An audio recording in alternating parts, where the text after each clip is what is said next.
ప్రపంచ మహాసభలలో భాగంగా జాతీయ మహాసభలు, ప్రాంతీయ మహాసభలు,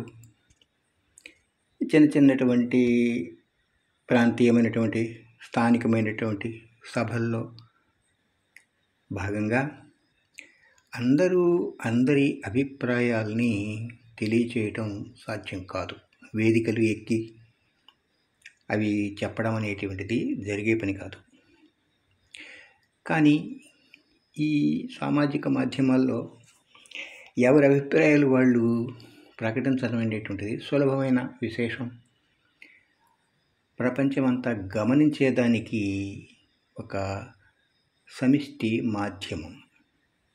ఇందులో ఎడిటింగ్ అంటే సమీక్షించడం, సంస్కరించడం, వాటిల్ని క్రోడీకరించడం, అట్లా రకరకాలుగా మనం వాటిని అనాలిసిస్ అంటే వర్గీకరణ, విశ్లేషణ చేసినప్పుడు మనకి కొన్ని విషయాలు చిలకడం అన్నమాట. అంటే పాల సముద్రాన్ని చిలకడం ఎట్లా ఈ యొక్క అందరి అభిప్రాయాల్ని చిలకడం అనేటువంటిది ఈ సామాజిక మాధ్యమాల ద్వారా మనం చేయొచ్చు. చేసినప్పుడు ఏది ఉత్తమం అని చెప్పేసి అందరూ అభిప్రాయపడతారో దాన్ని ప్రామాణికంగా ప్రపంచవ్యాప్తంగా ఉండేటువంటి వాళ్ళు స్వీకరించవచ్చు. ఇప్పుడు ప్రపంచవ్యాప్తంగా అన్ని మతాలు కొంత శాతంలో ఉన్నారు.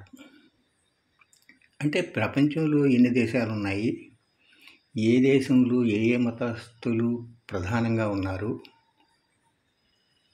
శాతం ఎక్కువగా ఉంది, ఇతర మతస్థులు ఎవరెవరు ఎంత శాతం ఉంది అనేటువంటిది మనం సర్వే చేసినప్పుడు కొంత భిన్నత్వం అనేటువంటిది ఉంది, ఏకత్వం లేదు అక్కడ. కాబట్టి ఏది కూడా భిన్నత్వంగానే చూడాలి, కానీ ఇది అద్వైతం కాదు, ద్వైతంగానే మనం గమనించాల్సి వస్తుంది. మానవులంతా ఒకటి అనడం కానీ ఇది సాధ్యమయ్యే పనులు కాదు. వీళ్ళల్లో ఆహార విహార నిద్ర విధానముల్లో భిన్నత్వం కానీ, రంగుల్లో భిన్నత్వం కానీ, ఇంకా వీరి యొక్క లక్షణాలతో భిన్నత్వం కానీ ఇవన్నీ ఉండేటప్పుడు 27 నక్షత్రాలు భిన్నంగా ఉండేటప్పుడు వీళ్ళందరూ ఒకటే అనడం అనేటువంటిది ధర్మం కాదు, అది పద్ధతి కాదు. ఇంకా ఏం చెప్తున్నారు, ఇప్పుడు సినిమాలు నచ్చిన వాళ్ళు ఉంటారు, సినిమాలు, క్రీడలు, ఈ జాదులు, జూదాలు, తర్వాత ఇంకా ఇది జాదు, జూదాలు, జారత్వాలు, చోరత్వాలు, ఇట్లాంటివి నచ్చినటువంటి వాళ్ళు ఉంటారనుకోండి. వాళ్ళని ఏం చేస్తాం, వాళ్ళు భిన్నంగానే చూడాలి కదా. కాబట్టి ఈ మీటింగుల్లో సమాధానం చెప్పినటువంటి వాటిల్లో ఇంకా మనం ఏం చూస్తుంటాము అంటే, ఇక్కడ ఓట్లు శాతం చూసుకున్నప్పుడు ఎవరికి ఓట్లు ఎక్కువ పడతా ఉంటాయి అంటే ఎవరిని ఎక్కువ చూస్తూ ఉన్నారు. ఇప్పుడు సోషల్ మీడియాలో వ్యూస్ ఏ కేటగిరీలకు వస్తూ ఉన్నాయి. ఈ విధంగా మనం కంప్యూటరైజ్ అనాలిసిస్ చేసినప్పుడు మనకి కొంత విషయాలు తెలుస్తూ ఉంటాయి. కానీ ఇది ప్రామాణికమా? అరిషడ్ వర్గాలు భిన్నత్వం ఉంది. కాబట్టి ఇవన్నీ మనం గమనించినప్పుడు ఈ భిన్నత్వానికి ఏది శాస్త్రీయమైనటువంటి విశేషాన్ని మనం చెప్పుకోవాలి, కానీ ఇది సామాజిక విశేషాలని కూడా మనం చెప్పుకోవడానికి కుదరదు. ఎందుకంటే శాస్త్రం అనేటువంటిది సైన్స్ పరమైనటువంటిది. శాస్త్రం అనేటువంటిది ఒక పదం.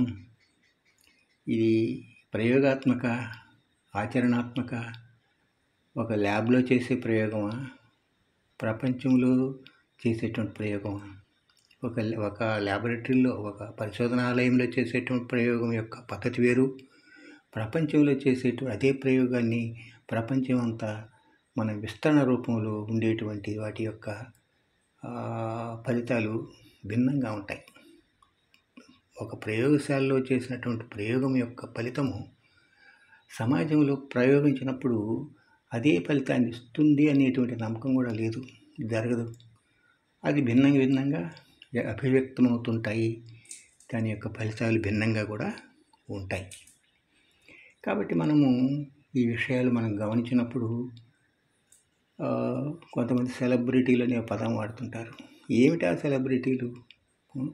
ఈ కరెన్సీ నోట్ల కట్టలు ఎవరి దగ్గరైతే ఎక్కువగా ఉంటాయో వారిని ధనవంతులు అనుకోవడము, ఐశ్వర్యవంతులు అనుకోవడం, అదృష్టవంతులు అనుకోవడము కొంతమంది భావన చేస్తారు. కొంతమంది వాటిని భావన చేయరు.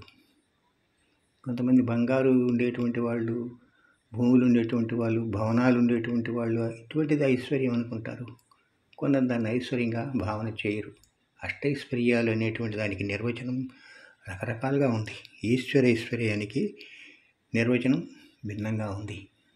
కాబట్టి మనం ఏది ప్రమాణం అన్నప్పుడు మనం సమాజంలో ఉండేటువంటి అన్ని సోషల్ మీడియాలని కూడా మనం పరిగణలోకి తీసుకోవడం, కొంతవరకు శాతాన్ని మనం విమర్శించేదానికి, విశ్లేషించేదానికి వీలవుతుంది అనేటువంటి ఈ సిస్టమ్ చెప్తూ ఉంది. ప్రయోగాత్మకంగా చేసే పద్ధతి వేరు, సమాజంలో దాన్ని ప్రయోగించేటువంటి విధానంలో చేసేటువంటి పద్ధతి వేరు. ఈ పురాణంలో ఉండేటువంటి విశేషాలని మనము వర్గీకరించడము, విమర్శించడం అనేటువంటిది దాని యొక్క మూల విశేషాలు మనకు తెలియనప్పుడు దాని యొక్క అనుసంధానం సెలిస్టియల్ బాడీస్కి అంటే ఆ అనుసంధానించి చెప్తారు. మ్యాక్రోకాస్మ్కి అనుసంధానించి చెప్పడం అన్నమాట. కథని చెప్పేటప్పుడు పంచతంత్రంలో జంతువులను ఉపయోగిస్తాడు, కానీ జంతువులు ఆ రకంగా ప్రవర్తించవు. బేతాళ కథలు ఉన్నాయి, ఏదో వస్తువులను ఉపయోగించి కథలు చెప్తారు, కానీ అవి వాస్తవం కాదా అని పక్కన విశ్లేషణ పెట్టినప్పుడు కొంత వాస్తవం ఉంటుంది, కొంత వాస్తవం ఉండదు. ఎందుకంటే కొంత శాతం ఆ లక్ష్యాలు ఈ విధంగా మనము విశేషాలు తెలుసుకోవాలి. పురాణాల్లో ఉండేటువంటి శిక్షణలు కానీ ఈ దేశద్రోహాలు, రాజద్రోహాలు అని అంటుంటారు, ఇవన్నీ భారత రామాయణాల్లో కూడా ఉన్నాయి. ఇప్పుడు మందర అంటారు, వీళ్ళు రకరకాల వాళ్ళు తీసుకుంటారు. వాళ్ళ అభిప్రాయం విందాం, చూస్తాం. కొంతమంది ఏమంటున్నారంటే మందర దేశద్రోహ, రాజద్రోహ అంటారు. ఇంకా రామాయణంలో అదేవిధంగా విభీషణుడు రాజద్రోహ, దేశద్రోహ, ఇట్లా భారత రామాయణాల్లో దుర్యోధనుడు.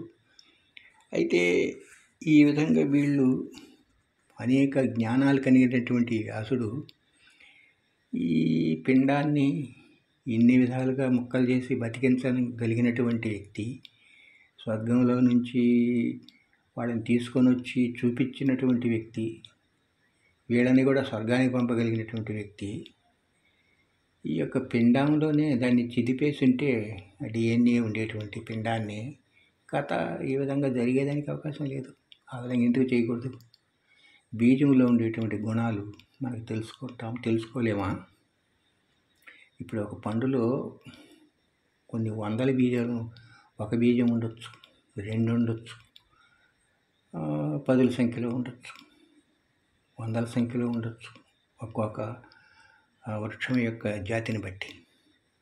కానీ ప్రతి బీజంలో ఉండేటువంటి గుణాలు ఒకటి కాదు, ప్రతి పువ్వులో ఉండే గుణాలు ఒకటి కాదు, ప్రతి ఆకులో ఉండే గుణాలు ఒకటి కాదు. ఈ విధంగా గుణాలను మనం ఏకీకృతం చేయడానికి కుదరినప్పుడు అంతా ఒకటే అని ఎలా అంటాం? గుణాలు భిన్నత్వంగా ఉంటాయి, దిక్కులు భిన్నత్వంగా ఉంటాయి. వైద్య శాస్త్రంలో చెప్తా ఉన్నాడు, ఏ దిక్కుగా ఏ వేరు వెళ్ళిందో అది ఒక గుణం కలిగి ఉంటుంది. ఏ దిక్కుగా ఏ కొమ్మ, రెమ్మ, ఆకు, పువ్వు, పండు ఉంటుందో అది కొన్ని గుణాలు కలిగి ఉంటాయి. మన శరీరంలో ఉండేటువంటి దుద్దుహంస అంటే ఒక పీనల్ బాడీ కదులుతూ ఉంటుంది ఒక ద్రవ పదార్థంలో. అది ఏ దిక్కుగా అనుసంధానం అయితే, కనెక్ట్ అయితే ఆ గుణాలు ప్రభావితం అవుతాయి, ప్రకటితమవుతాయి, ప్రదర్శితమవుతాయి అని చెప్తా ఉన్నాడు. తర్వాత విషయం తర్వాత తెలుసుకుంటాం.